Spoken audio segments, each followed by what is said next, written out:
Hello friends, good morning. Today topic is duration of partnership firm. इसमें अपन कर रहे हैं क्वेश्चन नंबर 59। इसमें कुछ इंपॉर्टेंट एडजस्टमेंट है जिनको during the question upon discussion करेंगे। आप हमारे इस वीडियो को लाइक करें, चैनल को सब्सक्राइब करें और अपने फ्रेंड्स के साथ में इसको शेयर करें ताकि उनका भी बेनिफिट हो सके। यस, अपन करें क्वेश्चन नंबर 59। इसमें जो सिंपल एडजस्टमेंट थे बैलेंस शीट में गिवन जो थे मैंने प्रॉपर प्लेस पे रिकॉर्ड कर दिए हैं। इसमें एसेट साइड में प्रॉफिट एंड लॉस अकाउंट का बैलेंस था जो कि प्रॉफिट शेयरिंग रेशो में डिस्ट्रीब्यूट किया जाता है पार्टनर्स कैपिटल अकाउंट के debit side. Investment fluctuation fund के बारे में, जब इन्वेस्टमेंट होते हैं अपने पास में तो इन्वेस्टमेंट भी रिलेशन अकाउंट में ट्रांसफ़र करते हैं और इन्वेस्टमेंट फ्लक्चुएशन फंड भी रिलेशन अकाउंट में ट्रांसफ़र करते हैं। दोनों को ही ट्रांसफ़र करेंगे। अगर केवल इन्वेस्टमेंट फ्लक्चुएशन फंड हो और इन्वेस्टमेंट नहीं है तब इन्वेस्टमेंट फ्लक्चुएशन फंड को अपन पार्टनर्स कैपिटल अकाउंट के क्रेडिट साइड में प्रॉफिट शेयरिंग रेशियो में डिस्ट्रीब्यूट कर देते हैं। यस, इसमें पार्टनर्स लोन है और पार्टनर्स ब्रदर्स लोन है। पार्टनर्स का ब्रदर्स लोन जो है वो थर्ड पार्टी लोन होता है, रिलेशन अकाउंट में मेंशन करते हैं, और पार्टनर का खुद का लोन होता है वो अलग से लोन अकाउंट बनाते हैं अपन। यस, अब इसके एडजस्टमेंट देखते हैं। ये कह रहा है Arnab agree to pay his brother's loan. Arnab agree to pay his brother's loan, तो यहाँ पे आ जाएगा टू ए कैपिटल और ये अर्नब ब्रदर्स लोन चला जाएगा 95,000 और 95,000 अर्नब के क्रेडिट कर देंगे बाय रियलाइजेशन।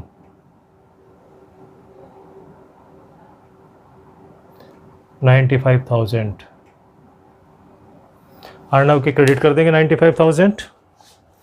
इन्वेस्टमेंट पर रियलाइज 20% लेस। इन्वेस्टमेंट कितने के थे? 2,50,000 के। 20% लेस बैंक अकाउंट है बाई बैंक। इन्वेस्टमेंट 20% लेस, 20% 2,50,000 का 20% 50,000, तो अपने को मिलेंगे 2 लाख रुपए। इन्वेस्टमेंट पर 20% लेस। क्रेडिटर्स पर पेड एट 10% लेस। क्रेडिटर्स को अपन ने 10% कम पर पेमेंट किया। क्रेडिटर्स हैं 60,000 के, इनको पेमेंट कर दिया टू बैंक। क्रेडिटर्स 54,000। क्रेडिटर्स को 10% कम दिया है, 60,000 का 10% 6,000 कम कर देंगे।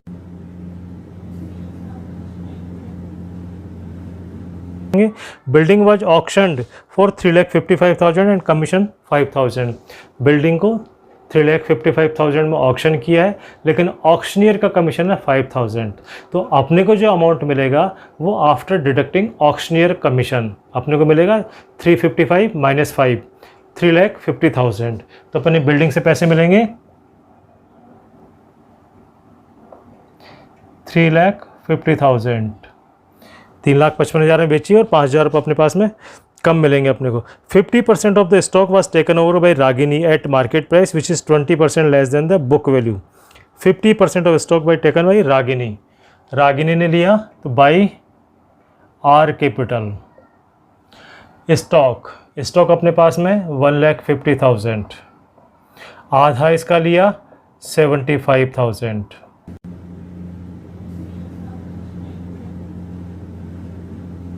75,000 किस रेट पे लिया? 20% लेस देन मार्केट वैल्यू। इसका 20% निकालेंगे, 20% होगा 15,000। 15,000 इसमें से लेस कर देंगे तो 60,000 में।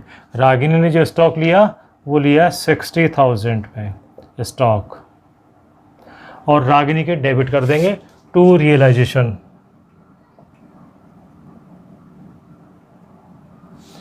$60,000 रागिनी के डेबिट कर दिया 60,000।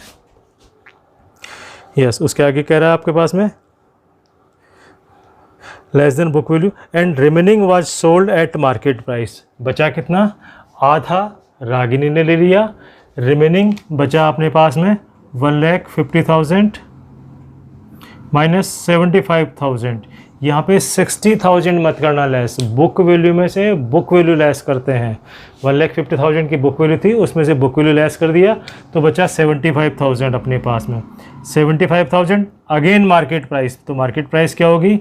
यही 60,000 रुपये में बेच दिया, तो 60,000 में बेचने की एंट्री कर देंगे। Stock 60,000। Yes, the remaining was sold at market price.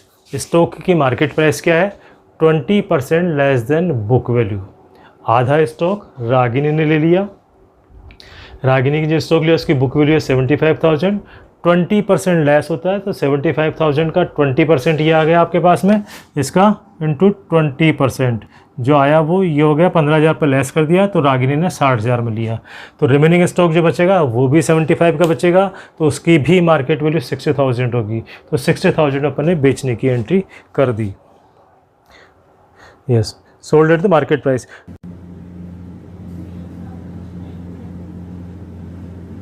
Duration expenses were 8,000.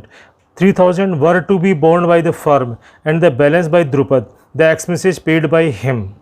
8,000 रुपये रियलाइजेशन एक्सपेंसेज हुए थे आपके पास में, जिसमें से 3,000 रुपये फर्म को बियर करने थे। 8,000 के पूरे 8,000 paid by Drupad. The expenses were paid by him, Drupad. Drupad ने दिए हैं एक्सपेंसेज। इसके दो पार्ट हो गए आपके पास में। 8,000 के दो पार्ट हो गए आपके पास में, 3,000 और 5,000। 3,000 बोर्न बाय द फर्म और ये जो रिमेनिंग रहेगा हिमसेल्फ।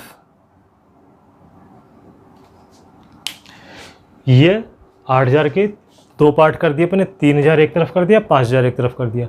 3,000 जो है वो फर्म को बियर करने और रिमेनिंग जो है वो द्रुपद को बियर करने, हिमसेल्फ, वो खुद बियर करेगा। अब 8,000 का पेमेंट किया द्रुपद ने, 8,000 में से 5,000 तो उसको खुद को ही पेमेंट करना था और खुद ने पेमेंट किया, इसलिए अपनी बुक्स में कोई रोल नहीं है उसका। खुद को चुकाने थे और खुद ने ही चुकाए हैं, इसलिए बुक्स में इसका कोई रोल नहीं है। ये 3,000 रुपये फर्म को पेमेंट करना था, लेकिन on behalf of firm Drupad has paid, Drupad ने पेमेंट कर दिया फर्म के बिहाफ पर, तो फर्म की बुक्स में एंट्री करेंगे रियलाइजेशन एक्सपेंसेज। एक्सपेंसेज 3,000, सॉरी यहाँ नहीं आएंगे, कितने द्रुपद का है ना तो यहाँ नहीं आएंगे। यस, द्रुपद कैपिटल आएगा, टू डी कैपिटल 3,000 और द्रुपद के क्रेडिट इसी में कर देता हूँ मैं 3,000 रुपये, अलग से लिखने की ज़रूरत नहीं है। ये 3,000 अपन ने द्रुपद के क्रेडिट कर दिए अपन ने।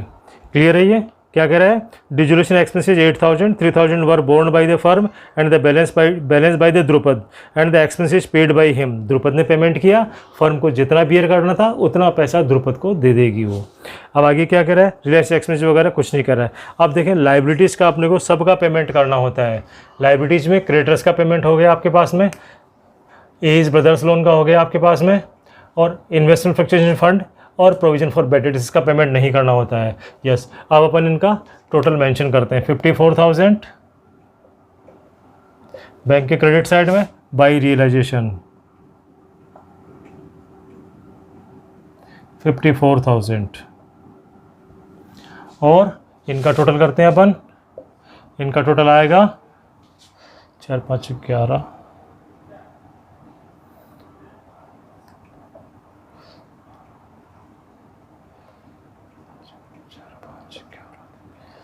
6,10,000 इनका टोटल आ गया, 6,10,000। और ये अपन इसके डेबिट साइड में लिखेंगे टू रियलाइजेशन।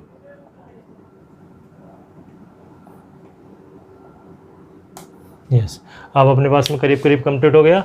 एक बार देख लेते हैं क्रॉस चेकिंग के लिए।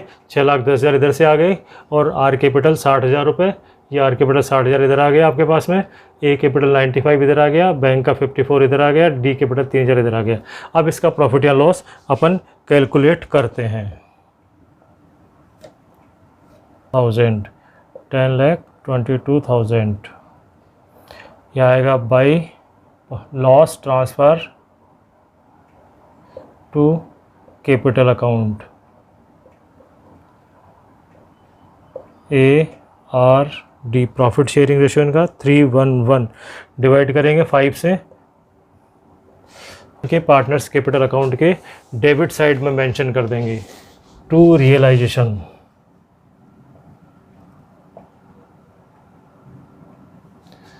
$76,200, 25,400 और 25,400।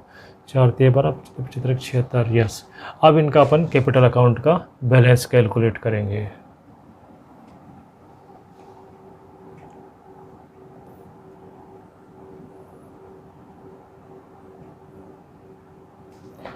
To bank,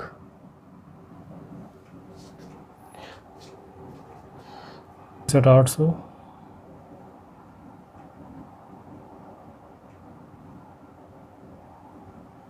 1,04,600, 1,37,600।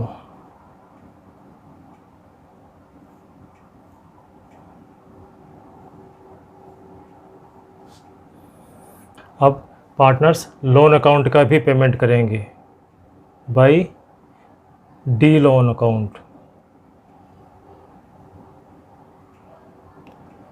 1 lakh rupees.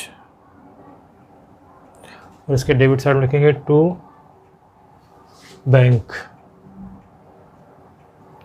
1 lakh rupees, और इसका भी पेमेंट करेंगे। अब टोटल लगाएंगे इनका,